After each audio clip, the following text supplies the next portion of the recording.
Hello friend, this is Ryan Hicks of TalkToProfit.com, and today I want to talk to you about the blessing of the Lord. I was talking with someone else online. They were explaining to me how poor they were and how poverty was just natural and to be expected for Christians, and you got to be poor and you don't understand, and the wealthy are so evil and all this nonsense. The vast majority of it literally just propaganda from news media and movies and television. No basis in reality, no basis in scripture, no basis in any kind of good philosophy, just us against them. Oh, poor us, we're so poor and virtuous, and these rich people are so rich and evil. My friend, that's not a way to approach life. But here's the thing, Abraham was God's friend, and it says he was very rich. Proverbs 10:22 says, the blessing of the Lord, it maketh rich. But it doesn't stop there. It says it maketh rich, and he addeth no sorrow with it. How many people are expecting, even if they are expecting for goodness to happen in their life and to be blessed, they think, well, with every good thing must come some bad things. No, the blessing of the Lord, it maketh rich, and he addeth no sorrow with it, my friend. You don't need sorrow and misery. You can be made rich. Now, this doesn't mean to just accumulate a bunch of wealth for yourself and store it up and do nothing with it. But listen, if you're a poor person right now and you believe yourself to be virtuous, righteous, a good person, would you not be a better person if you had more money? Now, don't misunderstand and think I'm saying more money means you're better. But you could do more. Instead of being needy and requiring more from others, you can do more. Would that not be better? Would you not be in a better position to live out that righteousness and that virtue? I think you would. Money's not going to make you bad or make you good. All you got to do is look at poor areas in any country in the world and see people who, it didn't matter how much money you gave them, they're going to do evil. They're not virtuous people because of their poverty.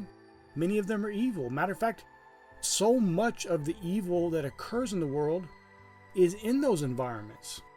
Drugs, prostitution, murder, all kinds of vile things are more prevalent in those areas. So if poverty was somehow virtuous in leading people to bettering themselves, well, the reality paints a different picture.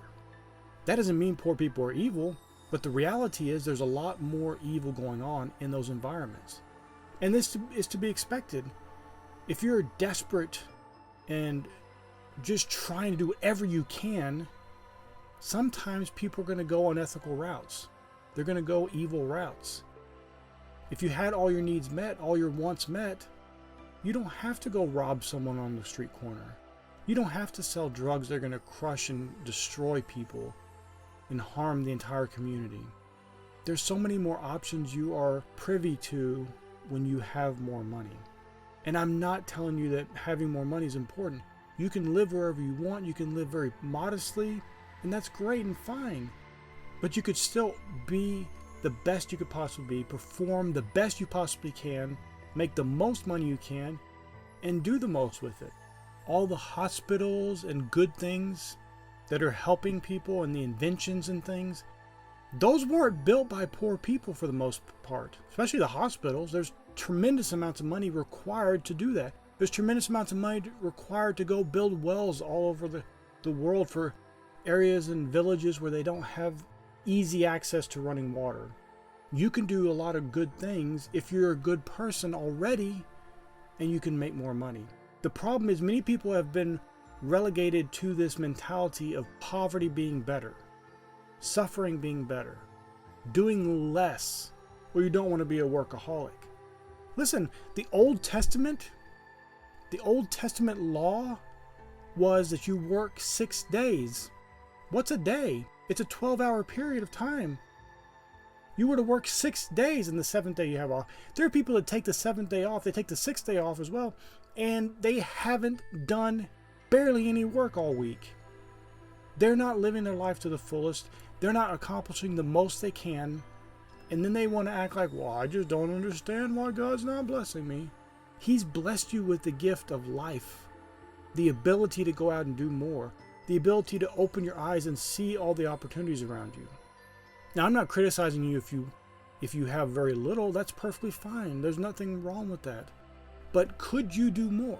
Ask yourself truly, honestly, with all integrity in your heart, before God, can you do more?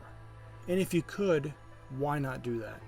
And it's not so you can get a bunch of fancy cars and take trips and do all these things that people think is going to make them happy. No, it's so you can do more.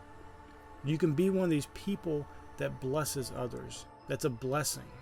And you can't do that if your hand is extended out to receive and not to give. And I know some poor people will talk about, because I grew up poor and I knew these kind of people. Well, I give a lot. I'm poor. I give, and I give as much as I can. And well, why don't you work as much as you can as well, so you can have more to give? Now, I know some poor people do, and they're just struggling and trying their best.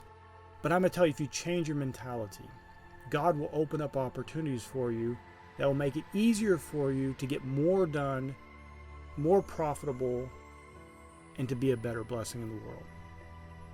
Be the friend of God. Be the one that is very rich. Not so you can just accumulate things and stack up a bunch of money and do nothing, but so you can be a better blessing to the world, and that all nations through you might be blessed. My friend, I pray this is a blessing for you. May God bless you richly.